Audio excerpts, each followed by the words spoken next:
Bom, meus irmãos, meus amigos, uma boa noite a todos. É sempre um prazer muito grande poder estar reunidos com vocês e estudando o Evangelho do nosso querido Mestre Jesus e representando essa casa Centro Espírita Fé, Esperança e Caridade, que eu tanto amo, que tive a oportunidade de conviver com vocês durante um período. Eu sempre falo que fisicamente estou aqui, mas o meu coração também está a metade em Itajubá, com toda certeza, e lá no Cefec, que me recebeu tão bem. Eu agradeço a Deus pela oportunidade, né, a todos meus amigos representantes daí do Centro Espírita Fé, Esperança e Caridade, e também a minha família, que sempre me apoiou nesse projeto, que eu preciso falar do Evangelho, eu preciso falar de Jesus para que eu possa realmente escolher o melhor caminho para a minha vida, e é isso que eu estou tentando fazer.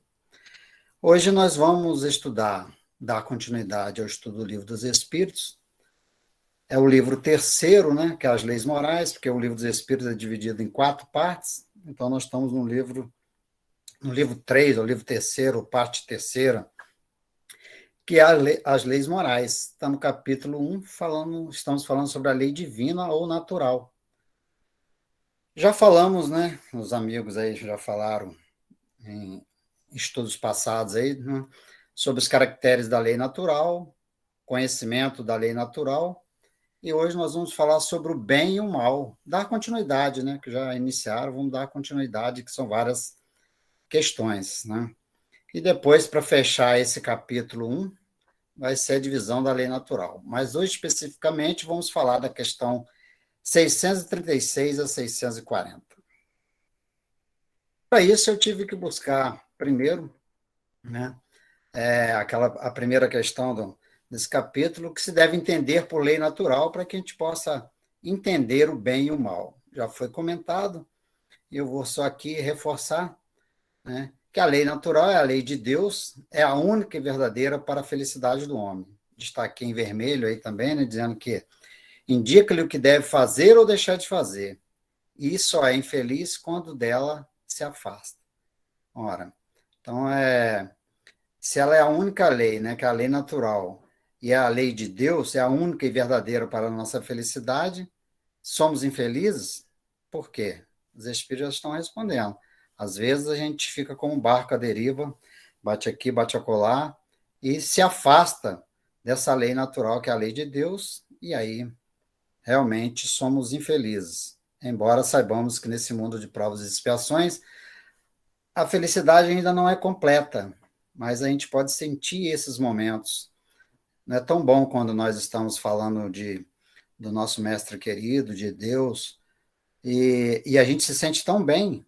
É o momento que a gente está sintonizado com esses espíritos iluminados, e a gente, então, está ao lado, né, participando dessa lei natural, essa lei que nos faz feliz. E onde que está? Ela está, essa lei, né? Interessante, né? Onde está escrita essa lei de Deus? Na nossa consciência. Então, não tem como a gente fugir, né? Ela está dentro da gente, está na nossa consciência. Então, quando nós buscamos o conhecimento, a gente tem a noção nítida de que o que é o certo e o que é o errado. Mas ainda, né, está em nós esse lado de imperfeições. Como a Claudinha leu a página aí, acho que a Claudinha até né, pegou um pouco da minha fala aí, mas o Evangelho é tão lindo, né, que essa sintonia, que tem esse fechamento tão interessante, e na realidade a gente não sabe que não existe coincidência, é a espiritualidade trabalhando em nós. E eu vou falar exatamente alguma coisa sobre Paulo, né, e esse texto exatamente, conflito, que é esse conflito interno que nós temos em nós. Mas o importante é que a lei de Deus está escrita na consciência. Se ela está na consciência, está de todos nós, independente do nosso estado evolutivo. A lei de Deus está na nossa consciência e não é por acaso, pois é nela que traçamos as nossas lutas, como diz Paulo, né, entre a má tendência e as nossas virtudes incipientes. luta da qual muitas das vezes não conseguimos vencê-la, só através de muitas encarnações e insistências no bem, né? Muitas vezes, os nossos defeitos, nossos vícios, a gente vai paulatinamente trabalhando ele e às vezes a gente tropeça e fica mal, e daqui a pouco a gente não pode desistir, né? Essa é é, a grande, vamos colocar assim, a grande visão que a gente tem que ter, né? A gente tem que insistir. Somos imperfeitos, então não cobremos tanto de nós, porque ainda somos imperfeitos, mas também não podemos deixar de lado a nossa reforma íntima. Então, a gente tem que buscar nunca desistir. Passado já passou, não tem mais, o próprio nome já diz, então a gente não adianta ficar lamentando, senão a gente só vai criar vai entrar num psique que vai ajudar a psicosfera a ser mais negativa, e o mundo já está cheio de pensamentos negativos. Então, nós, espíritos, temos a obrigação de enxugar as lágrimas diante de problemas e continuar a vida, como Emmanuel fez com Chico, né? Chico, naquele momento, aquela mulher foi querer ter notícias do Chico, sobre a sua família, se eu não me engano, sobre seu filho, e acabou cuspindo no rosto do Chico, e o Chico ficou muito tenso com aquilo, nervoso, e Emmanuel falou, Chico, limpa esse cuspe, e se alguém perguntar, você fala que você estava chorando, e continua, meu irmão. Então é isso que a gente tem que fazer. Então, como disse Paulo, por que não faço o bem que quero, mas o mal que eu não quero, esse faz? Ora, se eu faço o que não quero, já o não faço eu, mas o pecado que habita em mim, ou seja, esse mal que ainda insiste em mim. Então, Paulo demonstrou aí a sua preocupação, né, nessa Epístola aos Romanos, no capítulo 7, versículos 19 e 20, ele confirma como é difícil lutar contra o homem velho que está dentro de nós, quebrar essa casca da ignorância para que ressurja um homem novo, lapidar essa pedra bruta, tirar, né, essa pedra, lapidar essa pedra bruta, porque ali dentro tem um diamante, dentro de nós tem um diamante. O reino de Deus está dentro de nós, como Jesus falou para Hanã. Ou seja, então, temos que ir lapidando. E isso é devagar, porque, como eu falei, é gradativo, é paulatino, então a gente não consegue de uma hora para outra, mas a gente consegue, nós vamos ver aqui no final, né?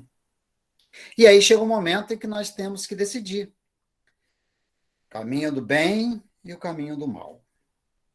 Estão vendo que já tem no caminho do mal aí, né, uma placa aí de proibido, né? Pelo menos deveria ser, né? Olha só, proibido, né, esse mal. Mas como que nós vamos saber que esse mal é proibido? Através da nossa consciência. Então, né, se a lei divina ela está dentro de nós, na nossa consciência, então é a nossa consciência que vai falar, olha, ô João, esse caminho da direita, olha lá, você está vendo no final lá as nuvens mais escuras?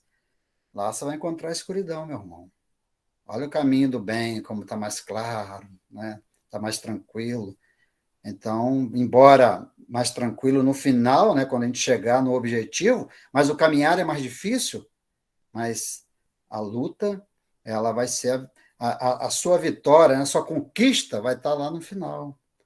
Então, que nós possamos fazer essa análise, né? Através desse. E a consciência, ela fala, né? A gente não tem aquela coisa de eu fiquei com a consciência pesada.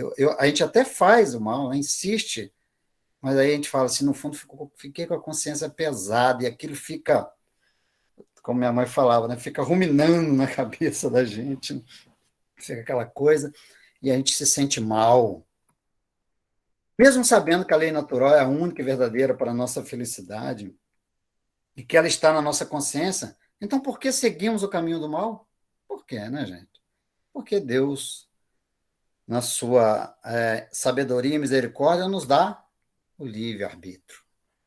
A liberdade de escolher o caminho que você quiser. Então, como estava ali aquela bifurcação, o bem e o mal. O que eu escolhi? Escolhi o bem ou escolhi o mal? Então, Deus, na sua justiça, vai ver, vai nos mostrar que vai colher, que nós vamos colher exatamente o que nós plantamos, o que nós escolhemos através do nosso livre-arbítrio. É o mal? Então, meu amigo, a escolha é sua. É o bem? Parabéns, a escolha é sua. Ou seja, nós colheremos os frutos das nossas sementes plantadas no nosso coração e na nossa consciência. Aí, se a gente for lá na questão 361 do Livro dos Espíritos, né, qual a origem das qualidades morais, boas ou más, do homem?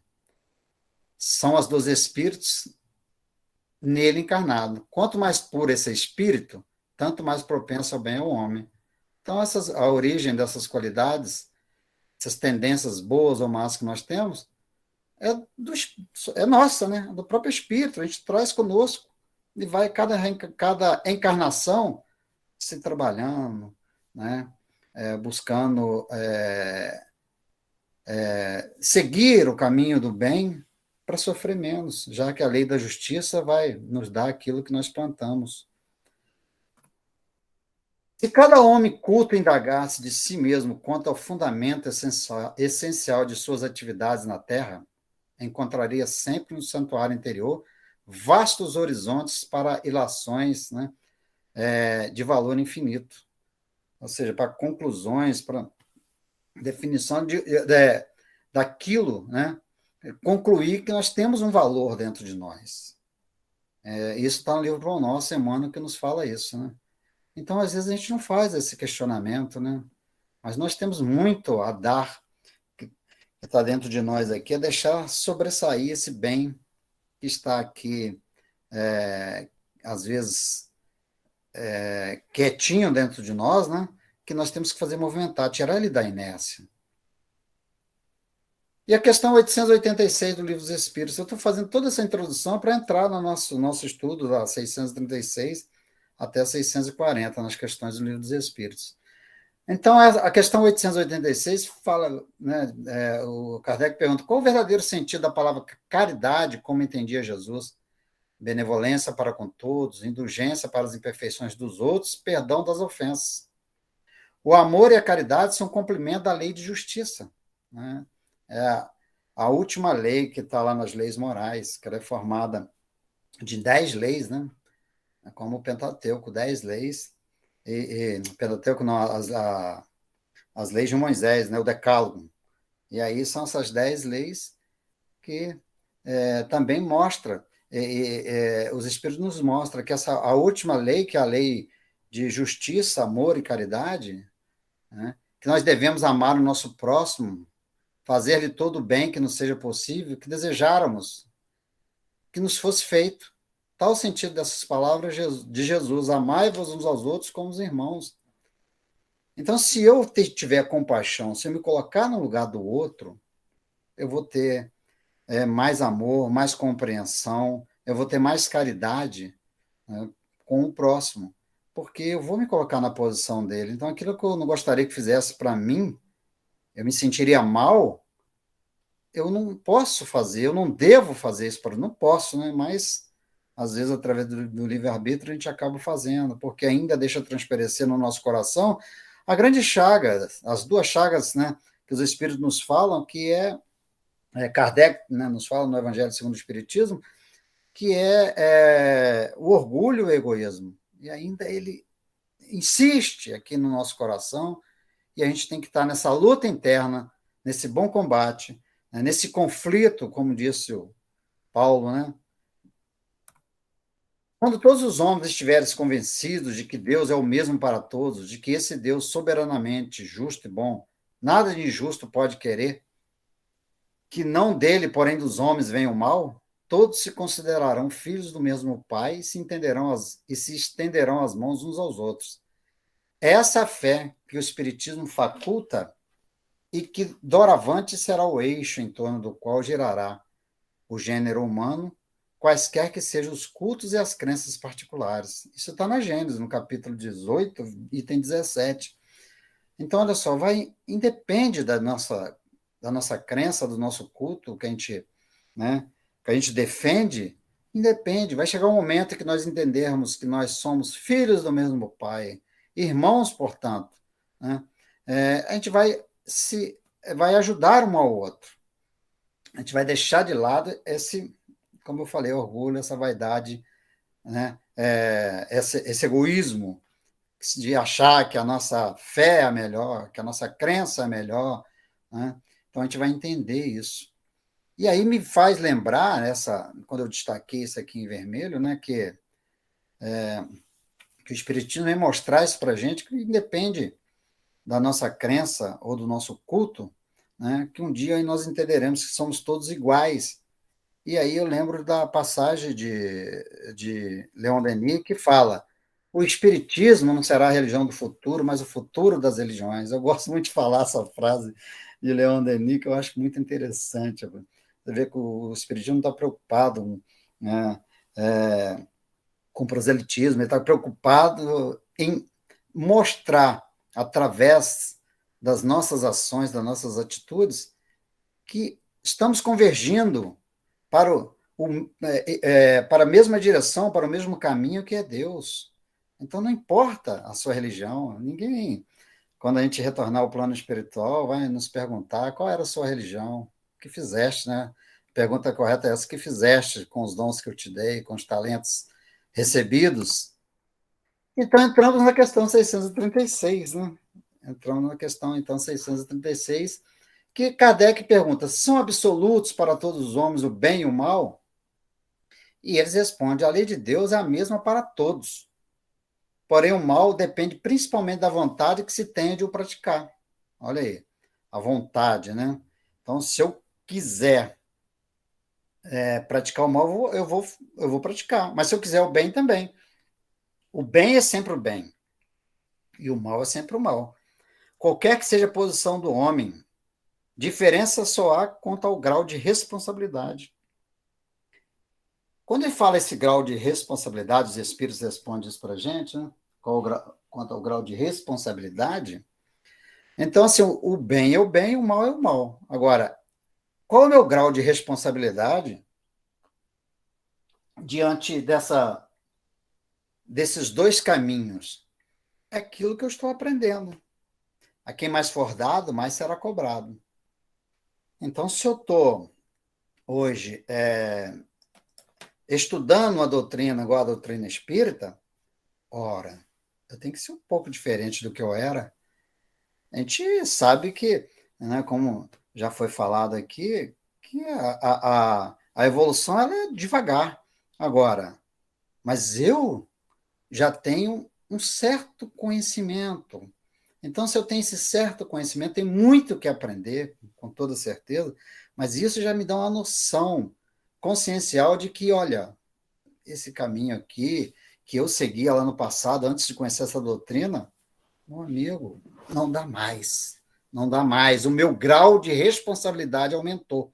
Portanto, eu tenho que ser uma pessoa diferente do que eu era. E isso é o que nós estamos aprendendo com a nossa doutrina. Mas se o homem, diante da sua ignorância, ainda insistir em praticar o mal, Deus, na sua sabedoria e misericórdia, o aproveita para a evolução do próprio homem. Está lá na Gênesis, no capítulo 3, item 5. Devendo o homem progredir, os males aos quais está exposto constituem um estímulo para o exercício da inteligência.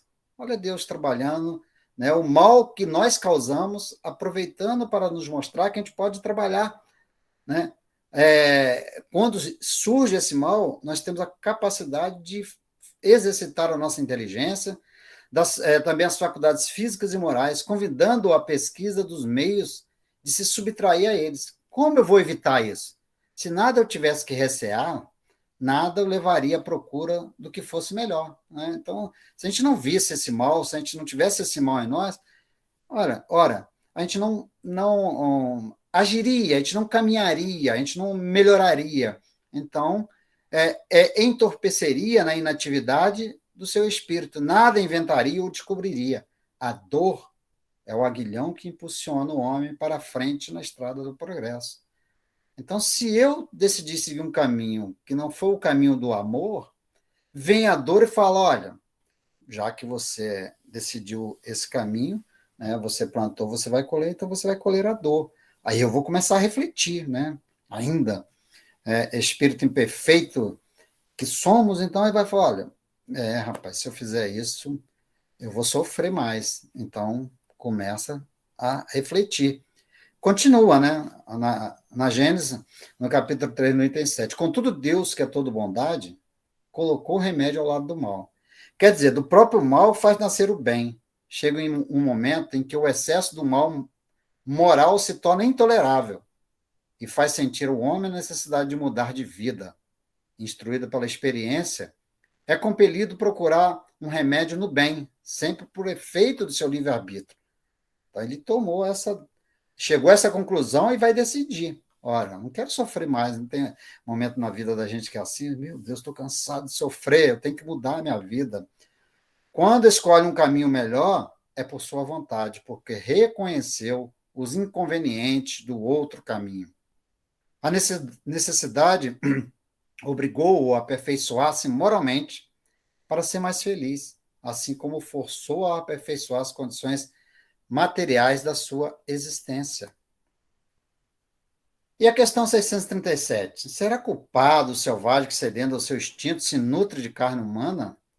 E os espíritos respondem, eu disse que o mal depende da vontade. Pois bem, tanto mais culpado é o homem, quanto melhor o que faz, sabe o que faz. Quanto melhor sabe o que faz. Ó, a responsabilidade aí, novamente, os espíritos respondendo. Então, se eu tenho mais conhecimento, se eu tenho mais responsabilidade, eu sou mais culpado. Aí Kardec vem e fala, ó, as circunstâncias dão relativa gravidade ao bem e ao mal. Muitas vezes comete o homem faltas, nem por serem consequência da posição em que a sociedade o colocou. Se tornam menos repreensíveis. Nem por serem consequência da posição em que a sociedade o colocou, se tornam menos repreensíveis. Mas a sua responsabilidade é proporcionada aos meios que ele dispõe para compreender o bem e o mal. Assim, mais culpado é, aos olhos de Deus, o homem instruído que pratica uma simples injustiça do que o selvagem ignorante que se entrega aos seus instintos. Então, olha só, volta a falar da responsabilidade. Quando Kardec fez essa pergunta, né? Hoje, a gente já não vê mais isso, né? Pelo menos para matar para consumir a carne humana. Graças a Deus, né? Nós evoluímos. Mas já houve, né? Na época dos canibais e tal, mas ignorantes que eram. Então, esses espíritos vai ser de acordo com a sua responsabilidade. Então, se eles ainda não conheciam, né, a lei de justiça, amor e caridade, com certeza vai ser um peso diferente daquele que tem mais conhecimento e ainda pratica o mal. Então, uma coisa que a gente tem que fazer essa análise, né? Se temos mais conhecimento, maior a responsabilidade.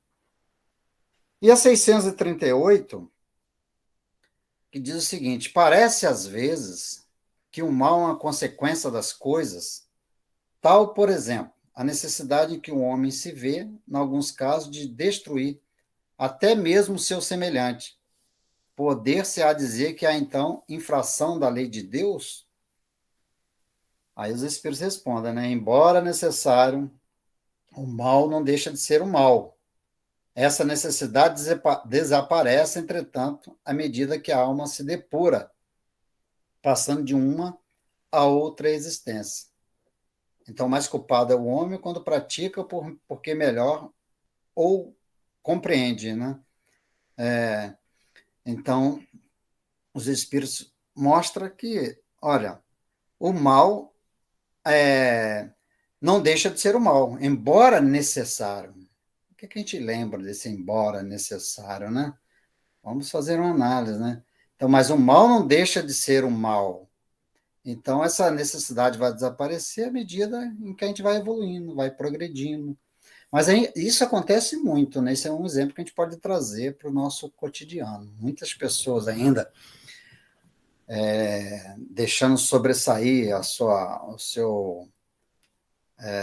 vezes a sua ambição, ela se preocupa com as coisas dos outros, as coisas materiais e quer ter, né, as coisas e atropelam os nossos semelhantes, nossos irmãos, para conquistar uma coisa que é efêmera. Quando a gente desencarnar, vai ficar tudo aí.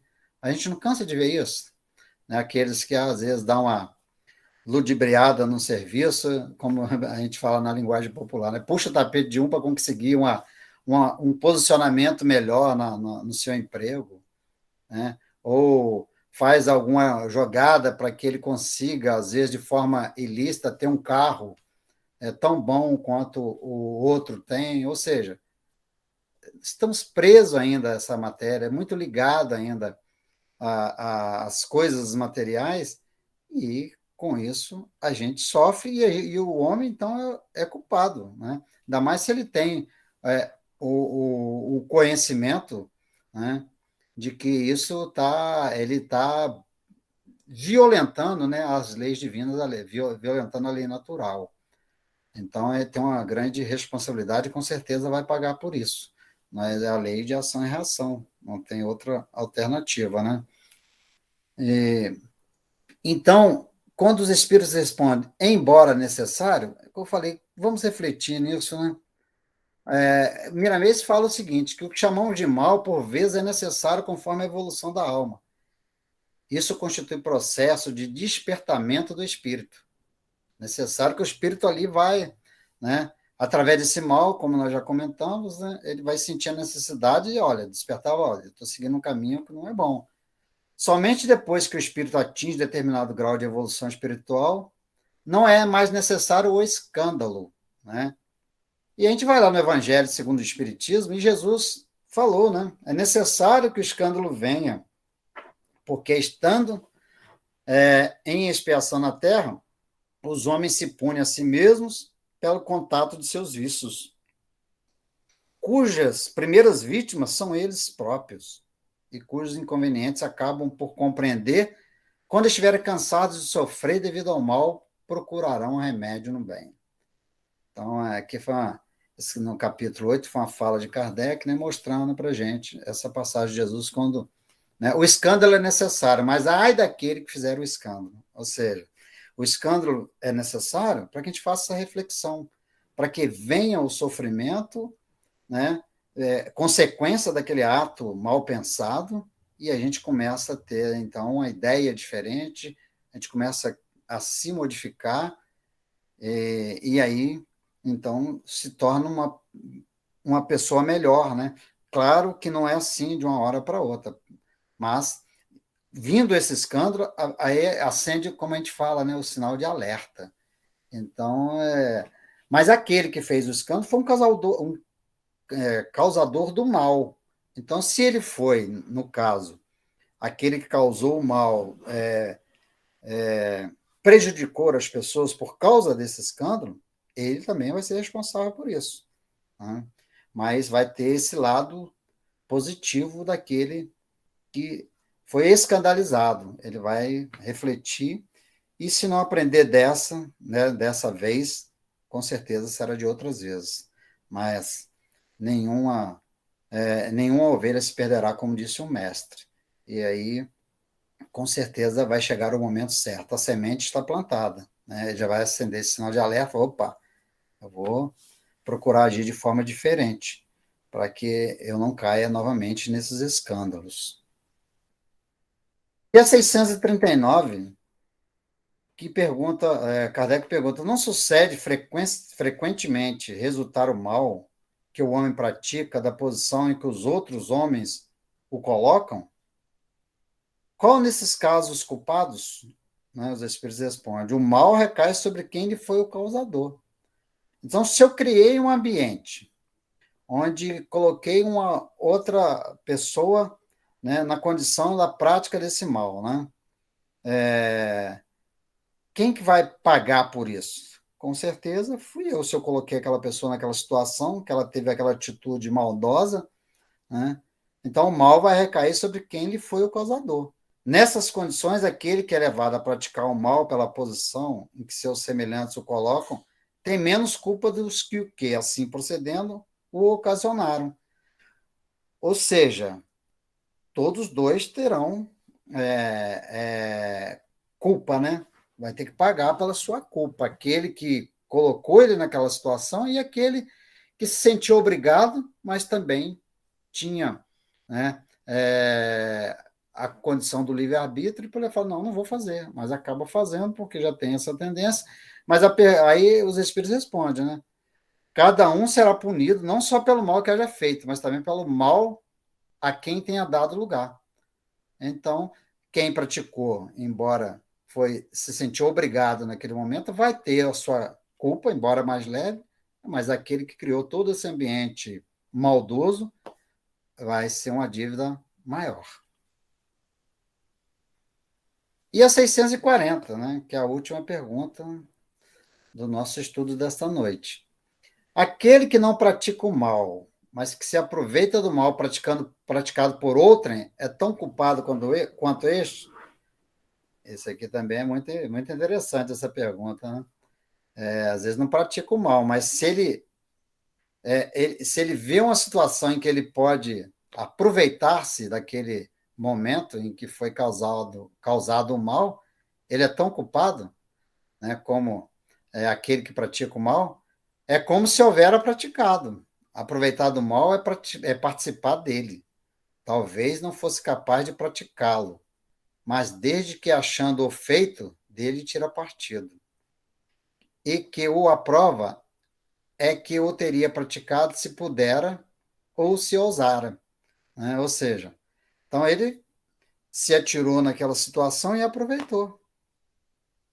Então ele também será culpado. Isso aí me lembra uma situação, não sei nem se eu posso fazer essa analogia, né? Mas assim, por exemplo,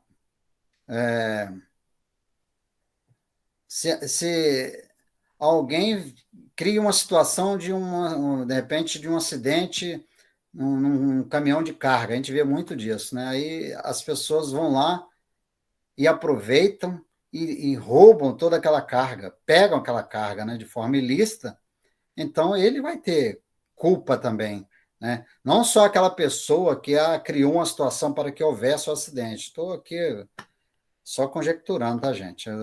Veio aqui na minha cabeça agora, né? Então, assim, se ela criou a situação de um acidente de um carro, né? Às vezes um problema mecânico que a pessoa, de forma intencional, falou que arrumou e não arrumou no carro, um freio, aí o carro, né, acontece esse acidente. Aí vem as pessoas e roubam essa carga.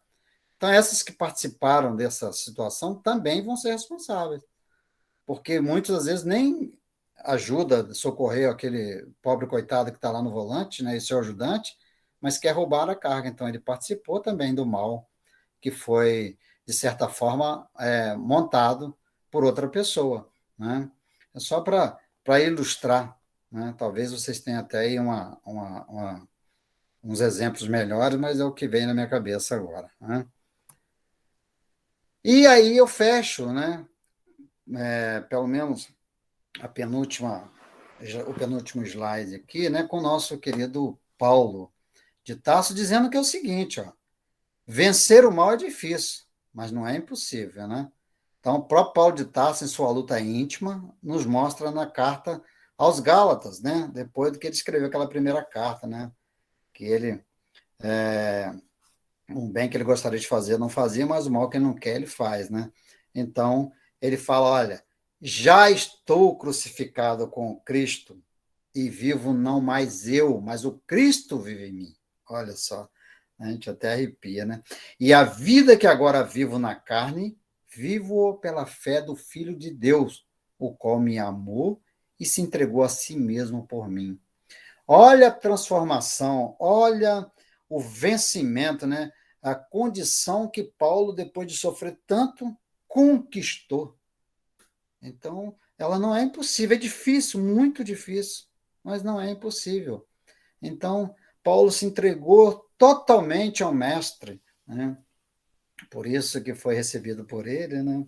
Por Abigail e Estevão, né? Então, olha só, o merecimento, né? O conhecimento e depois a consciência que Paulo teve de falar, não, agora sim né, eu já estou preparado, porque não sou mais eu, é o Cristo que vive em mim.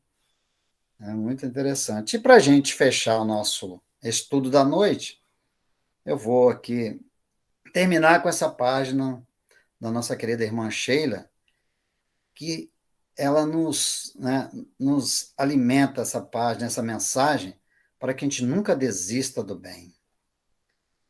Seja qual for a dificuldade, persevera no bem. Fracasso é lição. Dor é porta de acesso a esferas superiores. Quem te agride não te conhece por dentro. Os que te desprezam desconhecem a tua essência. Pensa no bem e esquece o mal. Rompe as algemas que te atam ao pessimismo. Mentaliza o progresso e abraça a tarefa nobilitante. O tempo tudo encaminha e a tudo corrige. Entra no clima da prece sincera, em cuja atmosfera ouvirás a voz do mais alto. Segue para frente, confiando em Deus e em ti. A felicidade do amanhã começa no pensamento que cultivares agora. Abraça o ideal elevado, entregando-te ao bem possível. No final, a vitória será sempre do amor. Então é isso, meus irmãos, que a gente possa então fazer essa reflexão, tomar essa decisão de poder trabalhar, né, no caminho do bem, porque é esse caminho que nos levará ao encontro do Mestre querido. Agradeço.